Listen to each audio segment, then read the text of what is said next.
A woman hit a car and fled because she was hungry. When the judge tried to stop her, she turned the tables and accused him of bias.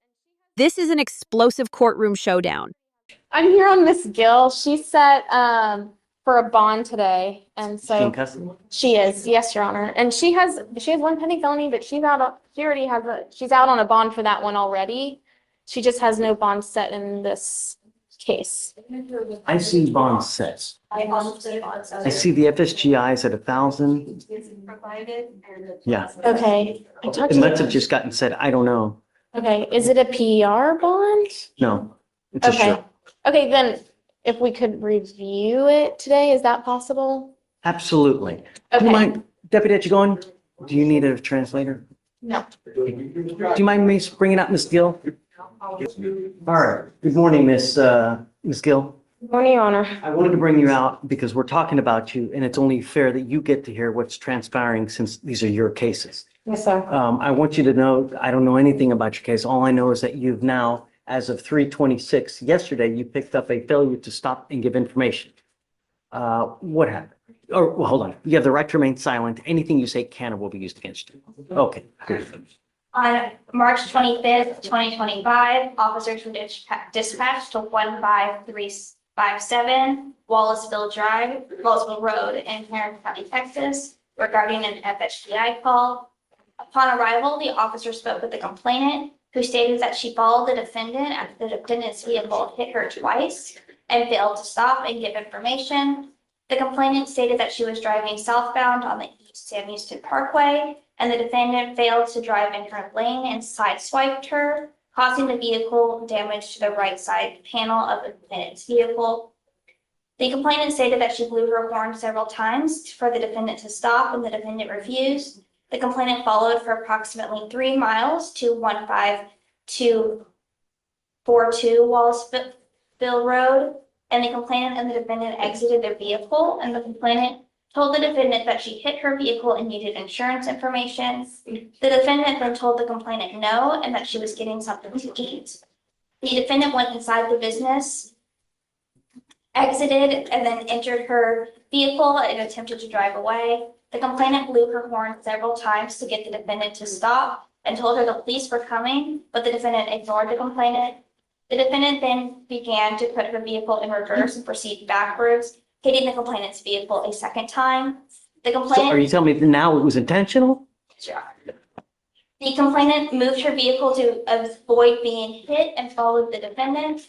The complainant flagged the police down to identify the defendant as the person who struck her vehicle. The estimated damage from the complainant was around $4,000, and the defendant stated she didn't stop because she was hungry and colored. And what? Colored. Color. Yes, Your Honor. Can you look up to see if she has a valid Texas driver license? Yes.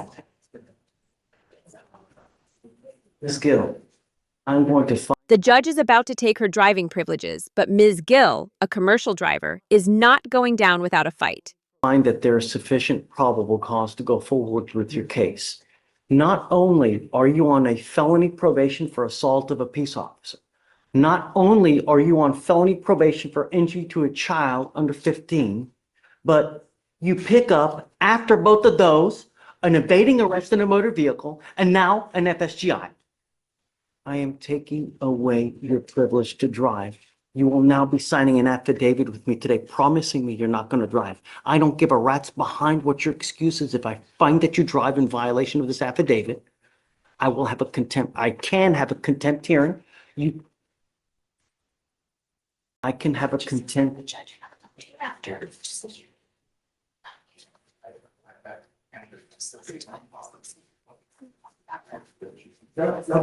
Finish. I'm so please. sorry. Finish. I'm a commercial driver. Really? Yes. Really? Yes. You, if you do have a CDL, Sorry, that is correct. She does have a valid CDL. are held to an even higher standard because of that CDL. You now have a total of 4 open cases, one of those being this FSGI and an evading arrest in a motor vehicle. I am taking away or to drive. If I find that you do, I can have a contempt hearing. You can be facing an additional 6 months in jail and a $500 fine.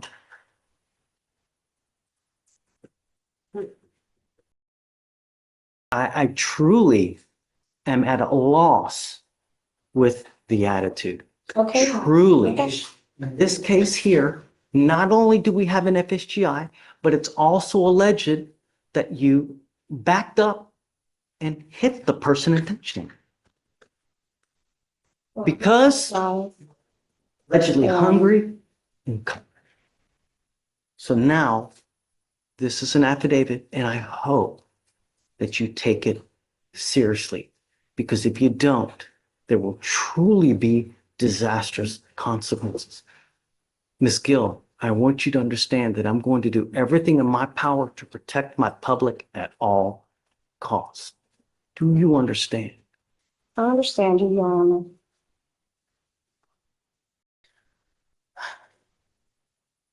Her lawyer is pleading for mercy, but the judge is disturbed by her attitude. Things are about to get much worse. May I make argument for a PR bond, Your Honor?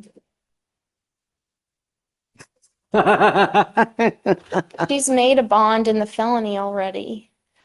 And even with the affidavit to not drive, I expressed to her that that was a possibility of a bond condition. I've spoken with her. She has family members who can help her get to and from court. She's a single mother of 2 children. She has lived at this address here in Houston for the past 5 years. She lives with her mother. She lives with her younger brother.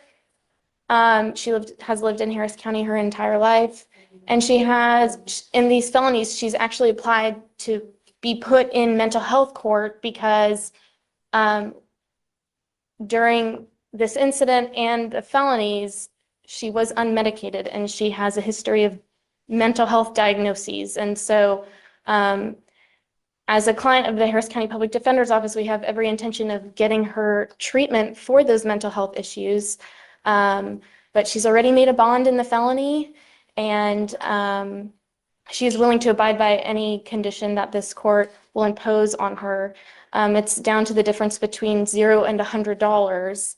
And So I appreciate your argument. She's technically, you are right on bond.